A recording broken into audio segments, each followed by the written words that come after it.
Bon après-midi.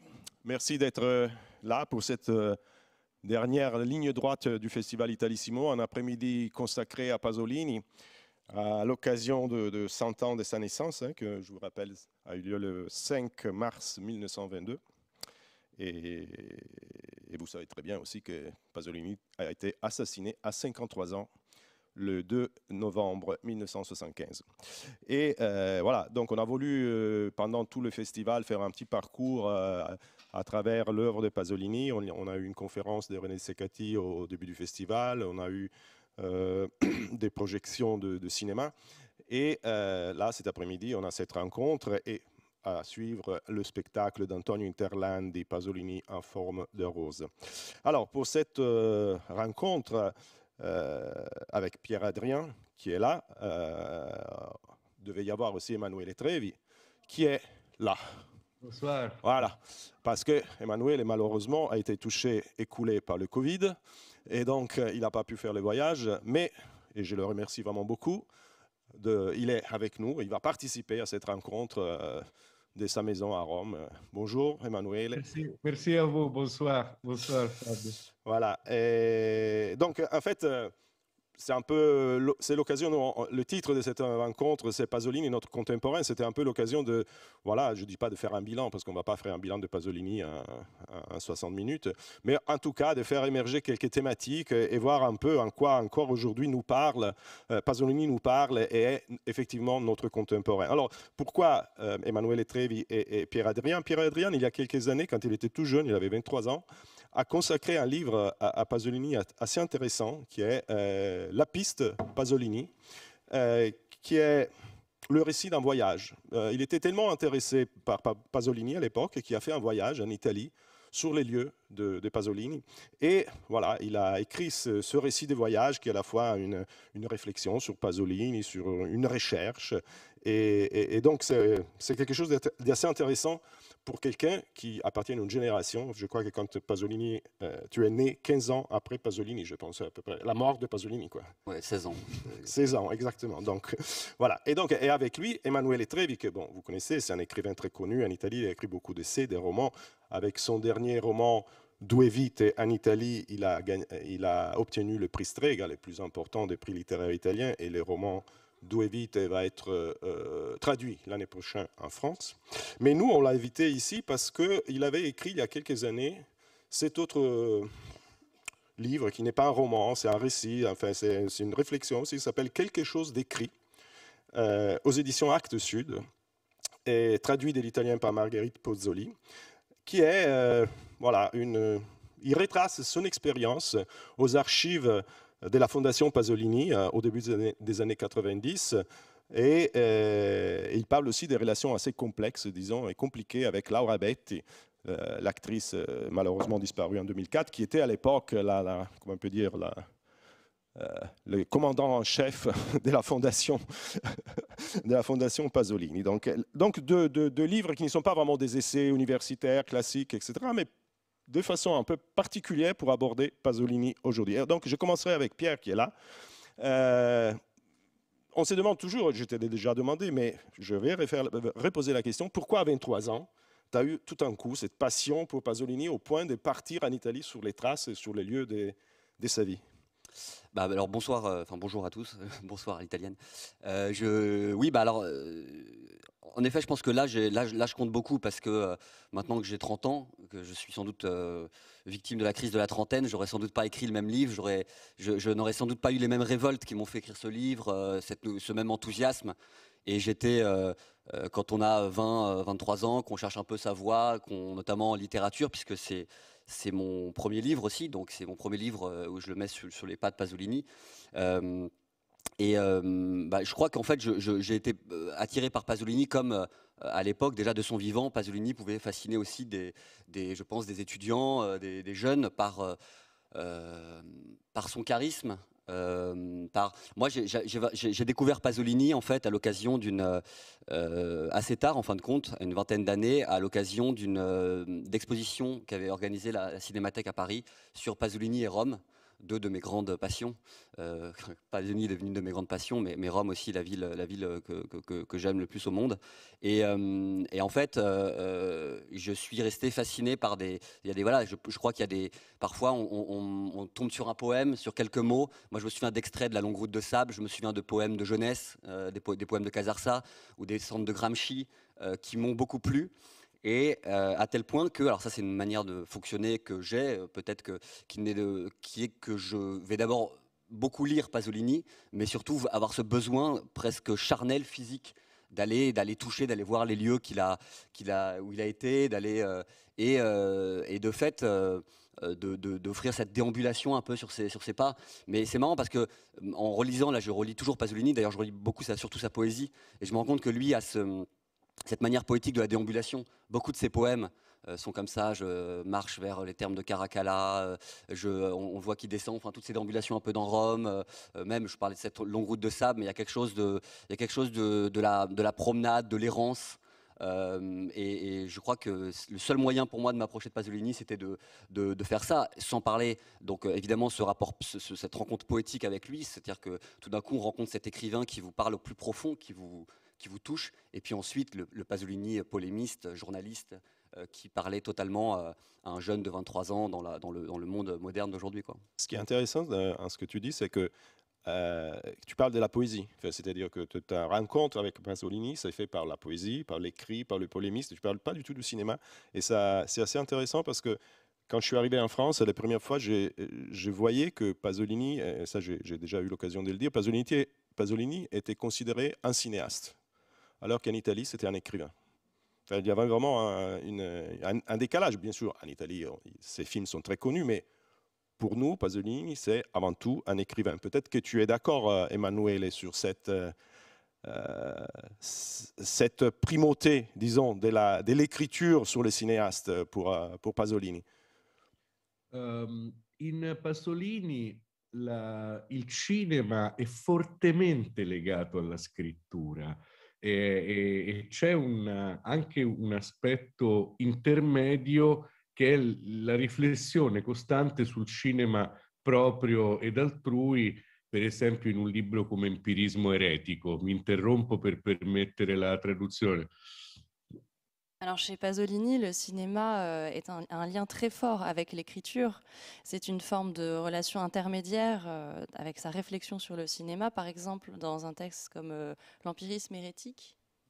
Sembra che si possa addirittura creare per creare un ambito di comprensibilità della poetica, una specie di rapporto gemellare che io ho sempre visto con la poetica di Jean-Luc Godard.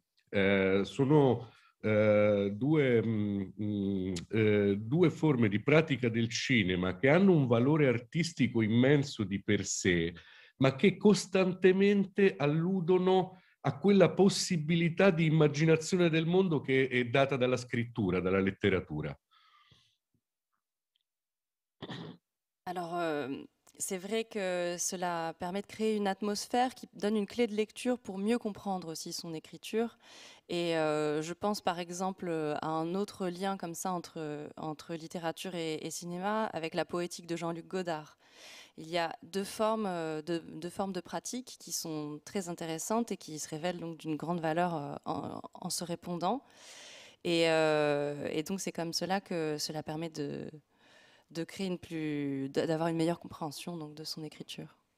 Però vorrei tenere ancora l'attenzione del nostro pubblico, perché anche le differenze di percezione tra Italia e Francia, sulla cosa molto sottile che ha detto Fabio Gambaro, Pasolini è addirittura criticato dai suoi colleghi per l'avventura del cinema. Questo è un tratto, diciamo, idealistico, forse anche risalente alla filosofia di Benedetto Croce in qualche maniera della cultura italiana, che non esiste in Francia, dove anche la cultura accademica, insomma, ha reso la conoscenza del cinema una scienza raffinatissima e complessa. Ad esempio, Italo Calvino in molte lettere rimprovera a Pasolini molti suoi amici vedono questa avventura come una compromissione, insomma, di quell'ispirazione poetica che deve, in quella cultura,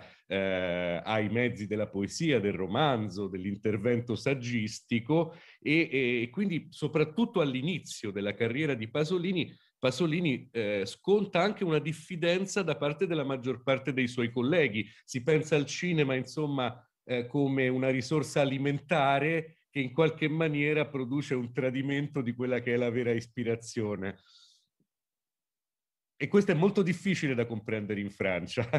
Alors oui, c'est vrai, je voudrais porter l'attention du public aussi sur la perception différente en Italie et en France de l'œuvre de Pasolini, parce qu'il faut savoir qu'en Italie, Pasolini était critiqué par ses pairs à cause de son entrée dans le cinéma, parce que c'était une vision un petit peu idéaliste qui relève peut-être aussi donc des idées de Benedetto Croce, la culture italienne, voilà, qui, à l'inverse de la culture française, qui elle, même la culture académique, a accueilli le cinéma. Et je pense par exemple à Italo Calvino qui, dans une lettre, reprochait à Pasolini de s'être fourvoyé en s'intéressant au cinéma. Et beaucoup d'amis à lui l'accusaient d'avoir presque trahi son inspiration, sa poésie. Et je pense que c'était le cas surtout au début. Ses collègues étaient très méfiants du cinéma. Ils voyaient ça plutôt comme quelque chose d'alimentaire et comme une trahison à son inspiration poétique. Voilà, tout ça pour dire qu'effectivement, il y a un décalage entre le regard italien et le regard français sur Pasolini. C'est vrai qu'ici, il était toujours le plus souvent considéré en tant que cinéaste. Mais bon, pour revenir à ce que tu disais tout à l'heure, effectivement, toi, c'était plutôt la poésie, c'est plutôt l'écrit de Pasolini. Et je voulais te poser cette question. À la fin de ces voyages, qu'est-ce que tu as trouvé finalement? Enfin, tu as fait ces voyages sous les lieux de Pasolini. Est-ce que tu as trouvé quelque chose? Est-ce que tu as été confirmé dans tes attentes? Est-ce que tu as été déboussolé? En fait, il y a un peu deux pôles dans ton voyage. Il y a Casars, le Frioul, la Pasolini des origines, et puis il y a Rome, le Pasolini de la maturité. Bon, je pense que non, Pasolini est une grande énigme qu'on ne résoudra jamais. C'est très dur justement quand on parle de toutes ces facettes du cinéaste, du poète, du polémiste, du dramaturge. Il y a tellement de choses. Il y a tellement de choses, enfin, il y aura le fil est tellement dur à suivre, donc moi je me suis beaucoup perdu. Je pense que ce livre d'ailleurs, maintenant que je le regarde avec quelques années de différence, il est imparfait, il est aussi daté, je dis encore une fois, sur une époque de jeunesse, de besoin de mettre ses pas absolument chez un maître, parce que je pense que j'avais une sorte de dévotion pour Pasolini, alors qu'aujourd'hui j'ai aussi pris mes distances, j'ai aussi reconnu chez Pasolini des choses qui me plaisent pas, à rejeter certains, et puis voilà, à éviter de diviniser un poète qui parfois, je vous dis, voilà, c'est un peu, puis qui était aussi parfois très, comment dire, moi j'aime beaucoup, mais peut-être par nostalgie, j'aime beaucoup les années 70, alors que lui il en critiquait ces années totalement. Il disait que les émissions de variété de l'époque en Italie étaient criminelles. Bon bah moi j'avoue que j'aime bien écouter Raffaella Carrà, j'aime bien, non mais c'est vrai, donc je pense qu'il était quand même il était très très dur envers son époque. Je sais pas si j'aurais même moi envers mon époque, si j'aurais la même férocité. Donc je pense que d'un point de vue personnel, il m'a permis d'écrire un livre et de devenir écrivain. Après, je crois que moi, ce qui m'a surtout beaucoup touché plus, c'est que quand ce livre est sorti, j'ai beaucoup parlé en France, dans des lycées notamment. Puis c'est à ce moment-là où Oedipe Roy était aussi au programme, vous savez, du bac. Et donc on a pu parler de Pasolini à des gens, je pense, qui n'auraient jamais trop rencontré. Et voilà, de ne pas le réserver à simplement des spécialistes, soit de cinéma, soit des universitaires, soit des passionnés de poésie, mais l'ouvrir un peu à, notamment aux jeunes, à des gens qui peuvent se rencontrer. Moi, j'ai des très très belles rencontres partout. Je me souviens d'une très belle rencontre dans un petit cinéma à Bobigny. Voilà. Je me souviens d'une très belle rencontre pareil dans les Pyrénées. Enfin, vraiment des gens, des étudiants qui étaient, des lycéens même, qui n'étaient pas, je pense, prêts qui n'auraient jamais découvert Pasolini si... alors, je dis pas modestement, c'est pas mon livre, mais si des professeurs n'avaient pas voulu leur en parler, quoi. Donc, oui, voilà. Ce que ça veut dire que Pasolini peut parler encore aujourd'hui aux jeunes générations, je crois. Et Emanuele, tu peux nous raconter comment ça a été cette expérience dans les archives de Pasolini à l'époque? Et je veux dire, c'est pas seulement l'expérience dans les archives, il faut rappeler qu'à ces moments-là, quand tu travaillais aux archives Pasolini, au début des années 90. C'est aussi le moment où en Italie et puis partout dans le monde, on publie Petrolio, c'est-à-dire ce roman posthume, c'était bombe à retardement que Pasolini nous a légué et qui a fait un scandale, qui a alimenté énormément de discussions, de disputes, etc. À toi. Sì, nel mio romanzo, che è anche un romanzo comico, un romanzo che ha un aspetto dissacratorio, diciamo, racconto l'esperienza di un giovane che si trova appunto dentro un nodo molto esplosivo di suggestioni, perché a 17 anni dalla morte di Pasolini esce questo romanzo postumo, Petrolio, che cambia un po' proprio. Raramente i libri postumi hanno la capacità di diciamo fornire elementi di novità su un autore così radicali. Devo dire che Francia e Italia qui procedono, e ne sono stato testimone proprio oculare, abbastanza in parallelo, perché uno scrittore molto legato alla memoria di Pasolini, come di altri scrittori italiani, Elsa Morante, Sandro Penna, che René de Seccati, si capisce subito l'importanza di questo libro e ne dà una traduzione straordinaria in francese. Quindi diciamo l'Italia e la Francia sono i paesi in cui lo shock di questo libro, di questa specie di bomba a orologeria che aveva aspettato in un cassetto tanti anni, deflagra con maggiori conseguenze. Traduzione. Alors c'est vrai que dans ce roman, qui est aussi un roman comique, hein, qui désacralise le mythe, il y a ce jeune qui va se retrouver dans un nœud de suggestion prêt à exploser. Donc c'était au moment où sortait donc, ce roman posthume, Pétrole, et c'est rare qu'un roman posthume fournisse autant d'éléments nouveaux sur une figure aussi importante.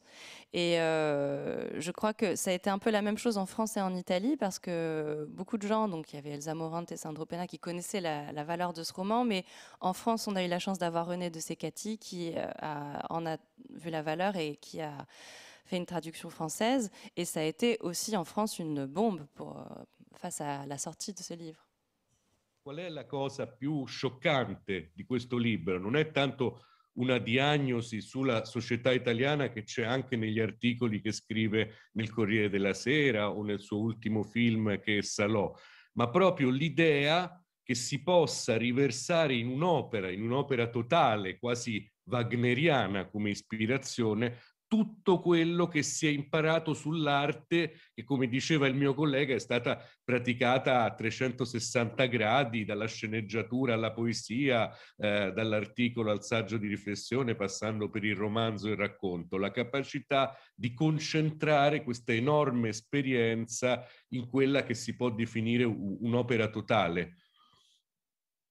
Alors, le plus grand choc dans cette œuvre, finalement, c'est pas forcément ce qui se dit sur la société italienne, parce que ça, on pouvait le retrouver dans ses autres textes, pour le Corriere della Sera ou dans Salo, mais c'est plutôt le côté œuvre totale, avec une inspiration presque wagnérienne, où il a concentré tout ce qu'il a appris sur l'art à 360 degrés, comme on disait, les scénarios, les poésies, le cinéma, les romans, les essais, tout ce qu'il a pu faire, concentré dans une œuvre d'art totale. Io, se mi permetti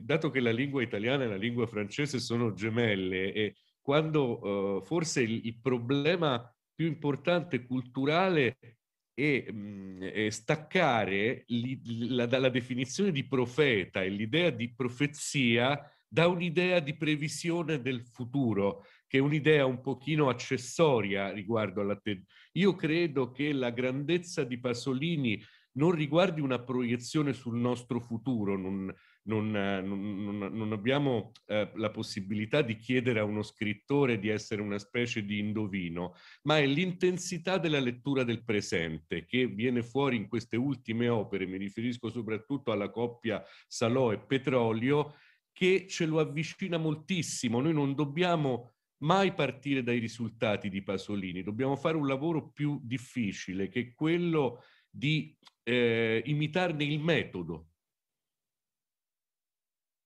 Alors, c'est vrai que si on pense au français et à l'italien qui sont des langues jumelles, on peut parler de ça. Il y a un problème culturel autour de la notion de prophète. Parce que le prophète, c'est celui qui prévoit le futur. Et ça, c'est un peu accessoire dans la vision qu'on a de Pasolini. Parce que sa grandeur, pour moi, n'est pas celle de quelqu'un qui a su projeter être visionnaire. Mais c'est plutôt l'intensité d'une littérature du présent. Et je pense particulièrement à son œuvre Salo et Pétrole. Parce que c'est important dans notre lecture de Pasolini de ne pas partir du résultat, mais de s'intéresser à sa méthode. Et Pierre, à propos de ça, Pétrole, c'est plein de paradoxes. Effectivement, comme disait Emmanuel, c'est un roman où il y a tout Pasolini, toutes les différentes formes de Pasolini. Et toi, dans ton livre, tu parles aussi des paradoxes de Pasolini. Pourquoi tu considères que la dimension paradoxale, c'est aussi important? Et quels sont les paradoxes pour toi qui marquent le plus la personnalité de Pasolini? Je trouve que Pasolini étant justement un esprit libre, très dur à suivre dans ses logiques. Il suffit de lire ses écrits corsaires pour comprendre pour voir que, en fait, parfois même dans ses écrits corsaires, en les relisant, on a l'impression quasiment qu'il écrit comme s'il pensait tout haut. Et je pense que il en vient lui-même à nous déboussoler, à nous contredire sur son regard sur la société italienne. Moi, je pense déjà comment dire. Je trouve que Pasolini est inclassable en fait. Il est impossible à ranger quel que soit. Évidemment qu'on aimerait l'avoir dans un camp ou un autre. Évidemment, on voudrait que ce soit. Par exemple, Pasolini est évidemment c'est cette histoire qui est marquante quand il est rejeté du Frioul plus ou moins et du Parti communiste italien pour des histoires de mœurs. Expulsé du Parti communiste. Expulsé du Parti communiste italien. Donc on voudrait. Est-ce qu'on peut le considérer comme un écrivain communiste? Non. Moi, je trouve qu'il y a cette phrase où il dit j'ai deux modèles, j'ai Marx et le Christ, par exemple. Il y a deux choses qui paraissent totalement... en tout cas, nous, en France, parce que je pense qu'en Italie, paradoxalement, le fait le catholicisme, communisme, entre guillemets, ne sont pas si antinomiques. Et en fait, il y a eu un courant communiste catholique, je pense. Moi, ce qui me marque aussi, c'est quand on parle de paradoxe, même je trouve dans le style, paradoxalement, Pasolini a tout essayé. Il a tout essayé. Il a fait la prose, il a fait la poésie, il a fait le théâtre. Il s'est essayé. Je pense qu'il y a beaucoup d'expérimental. Il s'est aussi renié quand il renie la trilogie de la vie, par exemple. Je pense qu'il est sans cesse, c'est ce que disait Emmanuel Trévis, cette espèce d'écrivain totalement du présent, dans cet engagement total dans le présent, qui fait qu'au bout d'un moment, il se dit j'ai eu tort aussi, je me suis trompé. Et je pense que s'il avait vécu plus longtemps, il aurait peut-être, encore une fois, raturé des choses, quoi. Et simplement, ce qui est compliqué, c'est pour nous qui sommes les héritiers, moi qui ne l'ai jamais connu, qui ne l'ai jamais rencontré évidemment, qui ne l'ai jamais vu, c'est qu'est-ce qu'on peut, c'est pas récupérer, mais qu'est-ce qu'on retrouve chez un écrivain, chez un intellectuel, chez un poète qui nous nourrit en fait. Malgré ces paradoxes. Et en fait, moi, je trouve qu'il n'y a rien de plus ennuyeux, de plus triste qu'un homme sans paradoxe, qu'un homme qui ne se contredit pas, qu'un homme qui a une logique. Et de fait, c'est ce qui fait que Pasolini est tout sauf un idéologue. L'idéologue, il sait où il va, donc il n'est pas non plus un universitaire, puisque je trouve qu'il n'y a aucune, il y a parfois assez peu de logique, parfois ces contradictions qui le rendent totalement attachant. Et je trouve qu'en plus, en vieillissant, lui qui se raccroche à la vie, qui se raccroche à la jeunesse, il y a une sorte de, on sent que la vie le fuit, il dit cet amour désespéré pour la vie, je dévore la vie, je ne sais pas comment ça va finir. On a l'impression que cette jeunesse qu'à la fois il critique, il voudrait s'y retrouver aussi, se reconnaître dans cette soif de vie, de jeunesse. Je lisais dans la biographie de Enzo Siciliano qu'il disait que justement il finissait un peu, quand il a eu 40-50 ans, il aimait pas se voir vieillir, il se teintait presque les cheveux, il s'habillait un peu comme les jeunes justement, avec les pattes d'éléphant, etc., qui sont une totale contradiction avec ce qu'il pouvait dire justement sur cette jeunesse rebelle de 1968, etc. Donc je trouve que je trouve ça voilà, assez fascinant. Moi, je pense qu'il a eu aussi des engagements assez parfois à la limite de l'intolérable, quoi. Justement, ces paroles ont été très mal comprises en 68. Ces paroles sur l'avortement, évidemment, qui sont restées très, très, très dures, très marquantes. Comme il écrit quand même que je considère la légalisation de l'avortement comme une légalisation de l'homicide quand il commence cet article comme ça. Après, évidemment, il développe, etc. Mais tout ça évidemment, est dur à suivre. Il est très, très dur à suivre. En fait, Emmanuel, je pense que dans la mémoire qu'on a de Pasolini, nous, aujourd'hui, c'est Pasolini qui était toujours contre la société de consommation, contre la bourgeoisie, contre la télévision, contre la standardisation de la langue italienne. Enfin, c'était son côté hérétique. Mais peut-être c'est une étiquette, ça aussi. Peut-être que ça a créé une espèce de... Comme disait Walter Sitti, qui est un des grands spécialistes de Pasolini en Italie, c'est lui qui a édité les œuvres complètes de Pasolini, etc., et qui est aussi un excellent écrivain. Il disait que c'est devenu une espèce d'icône pop que tout le monde cite comme ça, et ça réduit beaucoup la portée de sa force. Est-ce que tu es d'accord là-dessus? Est-ce que tu penses qu'il y a une standardisation de Pasolini? Enfin, c'est devenu un stéréotype peut-être aussi, cette idée de Pasolini contre-courant. Dunque, il problema è il problema della citazione, nel senso che la citazione con le virgolette sembra sempre la cosa più oggettiva e più vicina alla verità, in realtà ci induce a prendere dei risultati senza farci comprendere da dove viene quella conclusione. Io sono d'accordissimo con quello che ha detto il mio collega, mi sembra proprio una visione lucidissima della maniera di Pasolini di produrre idee e va sempre legato alla... Ora magari mi fermo un attimo perché vorrei aggiungere una cosa. Alors, je pense que le problème, c'est lorsqu'on cite Pasolini, il suffit de mettre des guillemets, on a l'impression que c'est la chose la plus objective qui soit, alors qu'on s'intéresse juste à un résultat sans comprendre la réflexion qui a mené à dire ces paroles. Et je suis vraiment d'accord avec la vision très lucide de mon collègue sur la façon dont Pasolini produisait ses idées. Ora vorrei proporvi anche un'immagine narrativa invece che semplicemente ideale, perché forse ci porta un pochino nel cuore del metodo. È un'immagine che ci tramandano Enzo Siciliano, prima citato, tutti gli amici, Arbasino, Dacia Maraini nel suo ultimo libro. Ci saranno 30 testimonianze cioè loro parlano di una persona che faceva durante il giorno la vita dell'intellettuale e, come succedeva a Roma in quei tempi, questa giornata finiva con una cena, andava a cena con Moravia, con Elsa Morante, a quel punto tutti i suoi amici raccontano che era l'ora di andare a dormire, dopo cena, come tutti noi, e loro raccontano che in quel momento Pasolini iniziava a lavorare, cioè non raggiungeva casa, raggiungeva l'altra parte della città, quella da cui poi non ha fatto ritorno, quella sera maledetta quella notte maledetta del 75. Aspetta. Alors, je vais vous proposer une image narrative pour sortir un peu de l'idéalisation, et comme ça, on va pouvoir aller au cœur de la méthode. Alors, c'est une image qui a été racontée par beaucoup de ses amis, des gens qui ont écrit sur lui, comme Enzo Siciliano.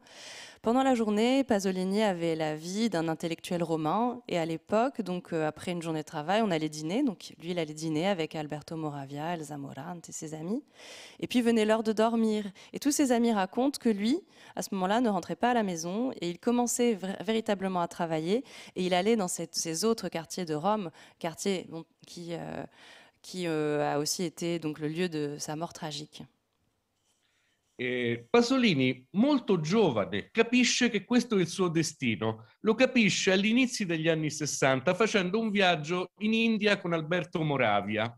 E lui dice... io vedo il doppio dell'India, perché Alberto è un uomo che studia, legge tutti i libri sull'India, è un vero illuminista, lui ammirava tantissimo la mente di Moravia, però al momento in cui Moravia si infila il pigiama e va a dormire in albergo, io ricomincio a conoscere. Questa non è, attenzione, la vita del vizioso, di quello che vive di notte e dorme di giorno, perché poi lui ricomincia la sua propria attività di intellettuale, anche abbastanza classica, ma questo supplemento di conoscenza, questo non chiudere mai, diciamo, l'attività cognitiva, chiaramente crea nel corso degli anni, soprattutto negli ultimi 15 anni, che sono quelli centrali della sua breve vita, un'immagine del mondo e della società che è totalmente inedita, che io potrei lontanamente paragonare per quello che riguarda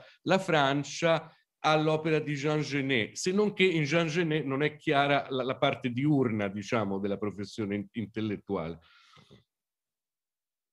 Alors, quand il était jeune, Pasolini, il a très vite compris son destin. Dès les années 60, lors d'un voyage en Inde avec Alberto Moravia, et il s'est rendu compte qu'il avait une vision un peu double de l'Inde, parce qu'il y avait d'un côté Alberto Moravia, très cultivé, comme lui, bon, qui avait fait toutes ses recherches, etc., mais qui, le soir, se mettait en pyjama, allait se coucher, tandis que Pasolini voulait toujours sortir, découvrir l'autre Inde.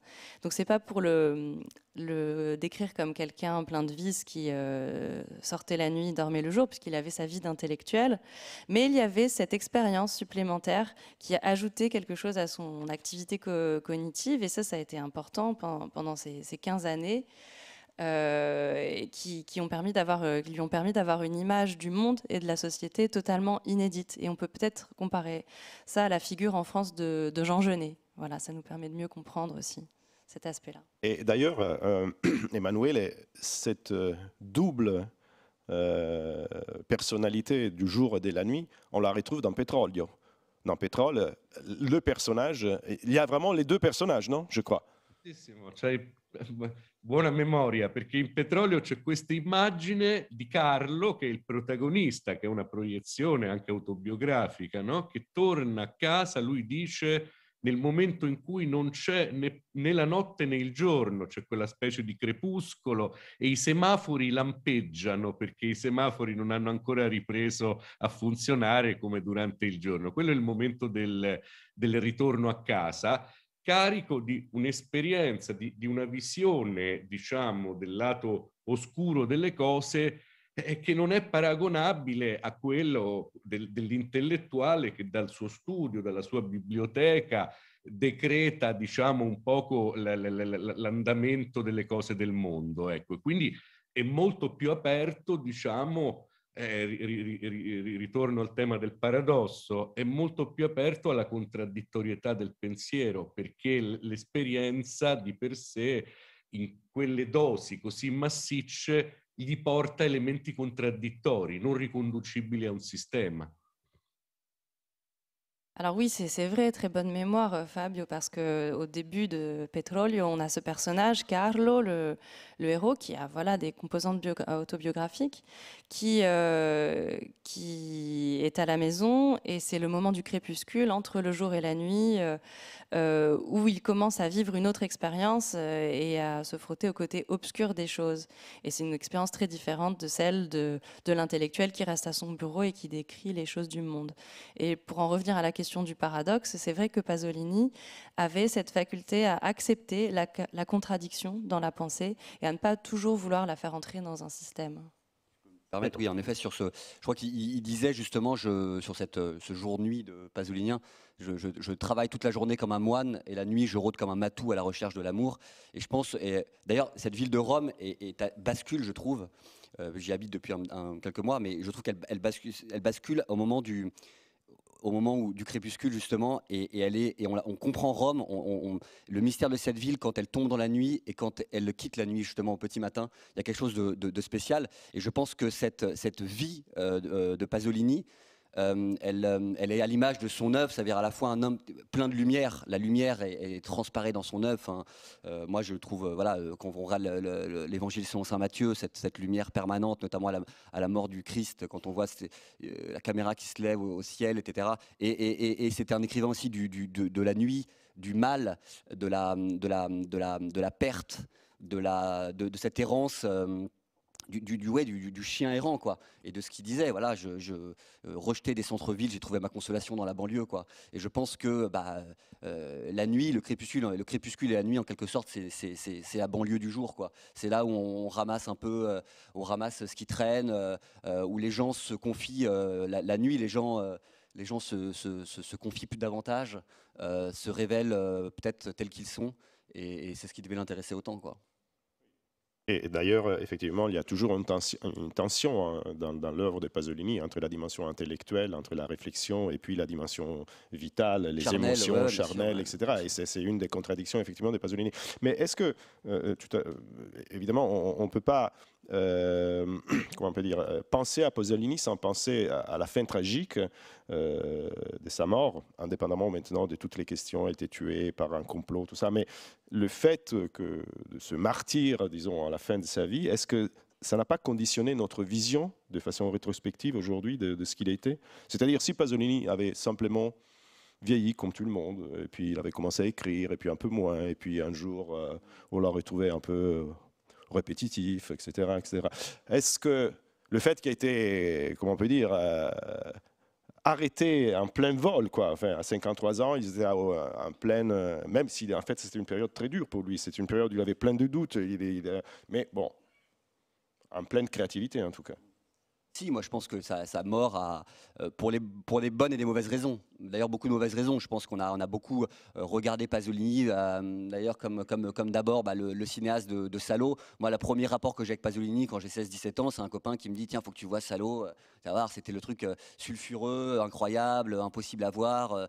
Et je l'avais regardé sur mon ordinateur dans mon lit. Voilà. Il y a quelque chose, je pense que, et je pense que ces dernières années, nous en plus, notamment quand on regarde, quand on lit ses derniers poèmes, quand on lit ses derniers écrits, il y a quelque chose, déjà comme s'il sentait la mort. Il y a plusieurs fois, on se dit, il s'est vu mourir, où il avait prévu Donc je pense qu'il y a quelque chose déjà d'assez, en effet, une curiosité assez malsaine pour cette fin, etc. Et ensuite, c'est sûr que cette mort assassinée, en plus, qui plus est à Ostie, là-bas, je pense que ça a participé à mythifier un peu Pasolini, à en faire ce petit mausolée là-bas. Et je vous conseille de voir ce film Amore Tossico de Caligari, où on voit des jeunes toxicomanes, enfin une jeune fille qui meurt d'overdose au pied de ce petit monument. Je pense que où le Nanni Moretti, le fameux Nanni Moretti, sur son scooter dans Caro Diario, qui va. Je pense qu'il y a un côté pèlerinage, un peu comme la mort du Caravage à Porto Ercole. Il y a des endroits, voilà, un peu aux marges, loin, près de cette plage, près de la mer. Et je pense que forcément, ça a joué sur notre perception de cet homme mystérieux. À savoir si, en vieillissant, on se serait peut-être ennuyé, on l'aurait peut-être marginalisé. Je sais pas. Je sais pas. J'en ai pas la réponse, mais c'est possible. C'est possible. Emanuele, est-ce qu'il faut se débarrasser de la mort de Pasolini? Io credo che sia abbastanza impossibile, per una cosa che ha spiegato benissimo lo stesso Pasolini con un paragone geniale in un saggio sul cinema. Lui dice: cos'è il montaggio nel cinema? È quello che dà senso al girato. E così è la morte per una vita. Come il montaggio dà senso a quello che si è girato sul set, si crea il film, la storia. La morte è un'azione che ha un carattere retroattivo, per cui chiaramente tutto si organizza attorno a quell'evento tragico. Alors c'est assez impossible, comme l'explique d'ailleurs Pasolini lui-même dans un essai sur le cinéma où il parle du montage. Il dit que le montage dans le cinéma, c'est ce qui donne sens aux scènes qui ont été tournées. Et la mort, c'est la même chose pour la vie d'une personne. Et elle a une forme d'action rétroactive et on se met ensuite à tout organiser autour de cette mort tragique. Est-ce que ça veut dire que cette mort tragique change l'œuvre de Pasolini? Noi non abbiamo un'alternativa, ecco, questa è la cosa che... Non abbiamo una possibilità di immaginare quell'opera senza quella fine. Poi bisogna anche dire che voi adesso, credo domani o stamattina, avete proiettato anche il film di David Grieco. La macchinazione. La macchinazione, che ha che punta molto le sue carte sul furto di parti del suo ultimo film, come Esca, sono delle cose che sono molto credibili. Devo dire che sull'aspetto, diciamo, dell'arrivare alla verità, una caratteristica forse anche difficile da capire per i nostri amici francesi o per gli altri europei, che diciamo il mistero italiano per sua natura non viene mai sciolto, diciamo, è un elemento della nostra collettività che deve rimanere intatto, semmai complicarsi di nuove indiscrezioni e crescere come una specie dal famoso palla di neve che si forma la valanga, no? E questo è un po' il destino di tutte le cose che in Italia hanno segnato la coscienza collettiva. 3 anni dopo l'omicidio di Pasolini c'è il rapimento di Aldo Moro, 2 anni dopo la strage di Ustica, la strage di Bologna. Sono tutte è un aspetto del vivere civile italiano, mentre molte altre collettività hanno trovato il cemento nello sciogliere il mistero, molto tristemente, molto angosciosamente nel DNA dell'Italia c'è un elemento di connessione nel fatto che appunto il mistero rimanga tale, semmai si infittisca via via che passa il tempo, che quindi è più facile fare ipotesi, il mistero si infittisce ancora di più, ecco. Nessuno poi ormai ne potrà venire a capo nella maniera che desidereremmo tutti. Alors je pense qu'il n'y a pas d'alternative parce qu'on ne peut pas imaginer son œuvre en dehors de cette fin-là qu'on connaît. Et vous avez projeté le film La Machination dans le cadre d'Italissimo, dans lequel on parle voilà, de la possibilité de vol, d'extrait de son œuvre. Je ne sais pas quels sont les aspects réels de cette histoire et il y a toujours des choses qu'on peut découvrir, mais il y a quelque chose qui est important pour vous comprendre, pour les Français et autres Européens non italiens, c'est qu'en Italie, la qualité du mystère est très importante. Ça fait presque partie de l'ADN de la conscience collective italienne d'avoir un mystère toujours plus dense, avec un effet boule de neige. Le temps passe et le mystère se densifie. Et je pense que ça fait partie de notre vie civile en Italie, avec toutes les histoires qu'on a pu connaître, Aldo Moro, les attentats de Bologne, etc.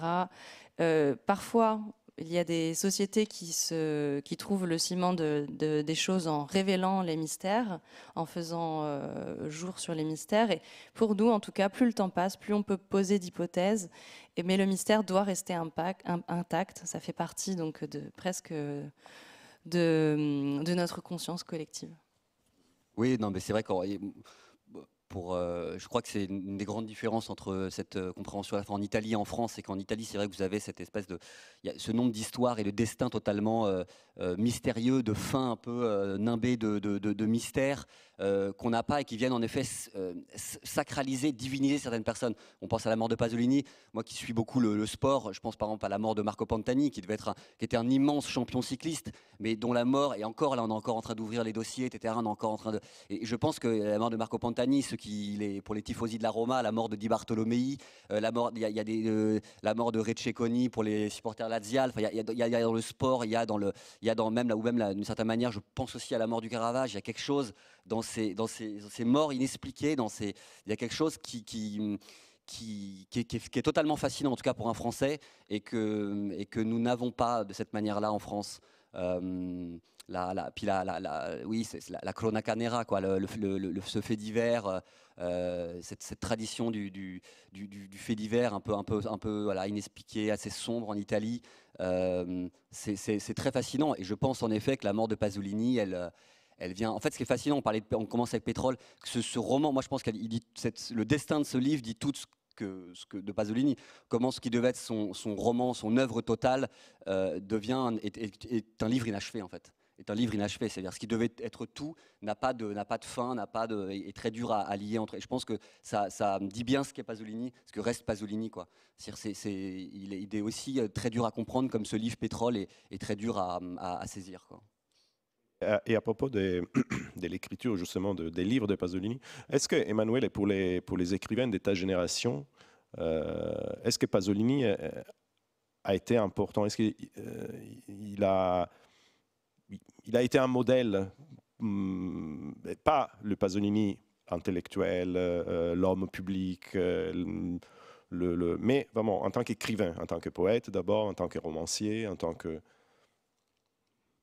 Quando io ho cominciato, diciamo, a frequentare da giovane il mondo della poesia, eccetera, diciamo anche nel senso critica sulla poesia e poesia, insomma, quel nesso lì, era iniziata un'altra epoca, insomma, che si era allontanata molto violentemente da quel tipo di sperimentalismo in nome di un recupero proprio di una liricità assoluta, e quindi diciamo che quella lezione poi è entrata nel vasto numero di fantasmi del Novecento che non hanno trovato corso. Quindi non saprei nemmeno dirti chi è un poeta pasoliniano, insomma, rimane rispettato ma non imitato, come dire. Altro diverso è il discorso della prosa, perché l'enorme serbatoio Attends, aspetta. Alors quand j'ai approché le monde de la poésie, quand j'étais jeune, avec aussi une vision critique, on était déjà dans une autre époque de la poésie, on était loin de la poésie expérimentale comme à l'époque de Pasolini. Donc je me suis plutôt retrouvée face à des leçons que je pouvais tirer des fantômes du passé, du XXe siècle, et je ne saurais même pas forcément dire ce que peut être un poète pasolinien aujourd'hui. Et en ce qui concerne la prose, maintenant, è diverso perché noi abbiamo avuto, diciamo, una possibilità attraverso soprattutto un'edizione critica come quella di Walter City nei 10 volumi delle opere, di vedere che cos'era proprio il laboratorio di Pasolini e soprattutto di capire che il singolo libro pubblicato era come la punta di un iceberg, di un lavoro continuo, costante. Quindi noi parliamo, non so, di Ragazzi di vita, Una vita violenta. C'è tutto un mondo di redazioni e quello è molto affascinante. Ecco, quello è un aspetto del lavoro proprio del Pasolini prosatore che rimane ricchissimo di suggestione, di capacità anche di stimolare ricerche nuove, perché è una grande scuola di libertà, anche voglio dire dal testo compiuto, no? Dall'ideologia del libro ben fatto, il processo prevale sul prodotto. Alors, je pense que pour la prose, c'est différent parce qu'on a eu la chance d'avoir des éditions critiques, celle de Walter City surtout, en 10 volumes. Donc, on a eu vraiment accès à son laboratoire de création. Et quand on tombe sur un livre de Pasolini, ça peut être Les Ragazzi, Une vie violente, peu importe, on a l'impression d'être face aussi à la pointe visible de l'iceberg parce qu'en dessous, il y a tout un monde entier de création qui est passionnant parce que Pasolini, en tant que créateur, c'est beaucoup de possibilités, de suggestions, toujours des recherches nouvelles. Donc, c'est une forme d'école de la liberté. Et je pense que ce qui est intéressant, c'est plutôt d'aller regarder le processus plutôt que le produit de ce processus. Et peut-être, scusa, attends, je te pose la question, peut-être qu'il faut aussi dire quelque chose sur sa réflexion sur la langue, parce que c'est ça aussi qui a laissé des traces dans les écrivains qui ont écrit après lui, quoi, peut-être. Indubbiamente, ad esempio, in Pasolini c'è una cosa a questo proposito interessantissima. Allora cambio idea e ti rispondo perché è interessante. Pasolini negli ultimi mesi di vita riprende la sua esperienza di lirico dialettale, mentre la maggior parte delle persone che si occupavano di questa cosa, per esempio, davano un po' per morta quell'aspetto lì, no?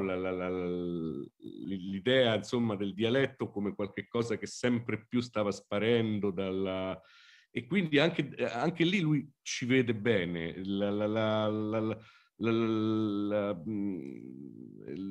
74 lui intuisce che quella è una storia che ha un futuro e poi lo si è visto nella letteratura italiana, insomma, che trova sempre nel dialetto paradossalmente dati per morti invece delle spinte creative ed espressive quasi imprevedibili. Ecco, questo è un aspetto indubbiamente che fai bene a segnalare. Alors oui, c'est vrai, hein, et sur la question de la recherche sur la langue, il y a une histoire qui me revient. Pasolini, pendant les derniers mois avant sa mort, avait voulu reprendre son expérience oui, sur le dialecte, le ressusciter, et tous le donnaient mort, en fait, le dialecte. Ils pensaient vraiment que c'était fini. Et lui, en 74, pensait vraiment que le dialecte avait une histoire, avec un futur. Et ça s'est vu ensuite, hein, avec les créations qu'on a pu voir en littérature italienne, alors que voilà, tout le monde le pensait donné pour mort. Et ça, c'est très intéressant de voir toutes les créations imprévisibles qui peuvent naître. Oui, il faut peut-être rappeler, juste pour expliquer pour ceux qui peut-être ne connaissent pas assez bien l'œuvre de Pasolini. Pasolini, il commence à écrire en dialecte. Enfin, les premiers textes de Pasolini sont des textes, des poésies en dialecte du Frioul. Et donc, c'est des poèmes très beaux, hein, parce qu'ils ont eu un grand succès, etc. Donc, juste pour expliquer, et l'intérêt pour le dialecte, on le verra après, peut-être je te poserai une question là-dessus, c'est justement l'intérêt pour la culture du monde paysan, d'un monde qui est en train de disparaître justement à cause de cette société de consommation, cette société industrielle qui a ravagé, selon Pasolini, l'Italie. Mais je te laisse continuer. La cosa che può essere molto interessante, prima accennavo all'edizione critica di Walter Siti, che è un'edizione esplicitamente ispirata a un lavoro francese, che è l'edizione della Recherche fatta per la Pléiade da Tadier e i suoi allievi. Perché questo tipo di critica genetica? Perché ha liberato l'idea dell'opera di Pasolini da quella di una serie di opere compiute. Il tratto di tutti questi discorsi, il tratto comune, che è molto affascinante a mio parere, è che in Pasolini non c'è nulla di finito.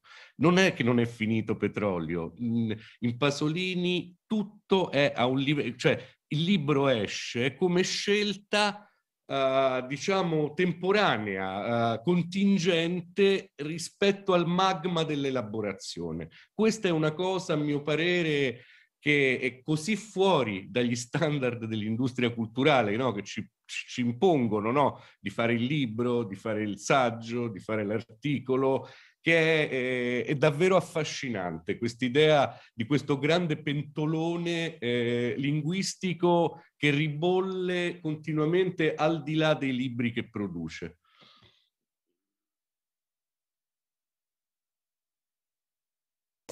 Alors, ce qui est intéressant avec cette édition, ces éditions critiques dirigées par Walter Siti, qui ont été d'ailleurs inspirées par le travail de la Pléiade sur la recherche du temps perdu, c'est l'idée qu'avec une critique génétique, on arrive à libérer l'œuvre de Pasolini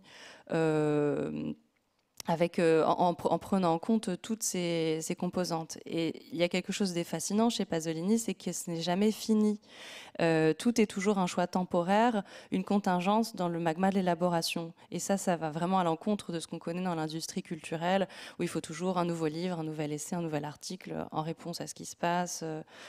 Et voilà, il y a une sorte de marmite linguistique qui est toujours en ébullition avec ces nouvelles propositions. Et Pierre, justement, je disais tout à l'heure, cet intérêt pour les dialectes, cet intérêt pour le monde paysan, pour cette société que Pasolini voit disparaître devant ses yeux, hein, le fameux discours des Lucioles, etc., mais qui a donné lieu à beaucoup de malentendus en Italie aussi, au fait qu'il était accusé d'être un réactionnaire, d'être incapable d'être en prise avec son temps, avec la modernité, etc. Qu'est-ce que tu en penses de cette... Je pense que oui, il a été très alarmiste, mais de fait, aujourd'hui, en fait, j'arrive pas à savoir si 40 ans plus tard, il avait raison ou s'il avait tort, s'il allait trop loin dans son... Parce que non, de fait, il existe encore un monde paysan, il existe... alors oui, comment dire, un monde qui souffre, oui, un monde qui, je ne sais plus si c'est 1 ou 2 agriculteurs qui se tuent en France par jour. Il y a un monde qui souffre, un monde à l'agonie, mais je pense que lui qui disait justement à côté qui comparait d'ailleurs, il disait la société de consommation à côté du fascisme, ou le fascisme à côté de la société de consommation, c'est la charrue devant le tracteur, quoi. Donc en fait, il disait ce qu'est en train de produire l'homologation de la société de consommation, la destruction qu'elle est en train de créer dans ces cultures particulières, dans le parler paysan, dans les dialectes, etc. est plus dur encore que ce qu'a tenté de faire le fascisme pendant 20 ans, 30 ans en Italie. Moi, je pense que, encore une fois, je pense pour beaucoup voyager en France, en Italie, que les langues particulières existent encore. Je ne me rends pas compte à quel point, en effet, elles ont disparu, mais moi, je suis fasciné en Italie encore par ces particularismes, par les accents. Et après, je pense aussi parce que l'Italie est un pays un pays très provincial, où c'est vrai que même à Rome, la première chose qu'on vous demande souvent, c'est d'où tu viens, ce qu'on ne demande pas trop à Paris. Et je trouve qu'il y a ça, il y a encore ces particularismes, il y a encore ces langues, ces différences culturelles. Je pense que tout n'était pas perdu comme il a pu l'annoncer.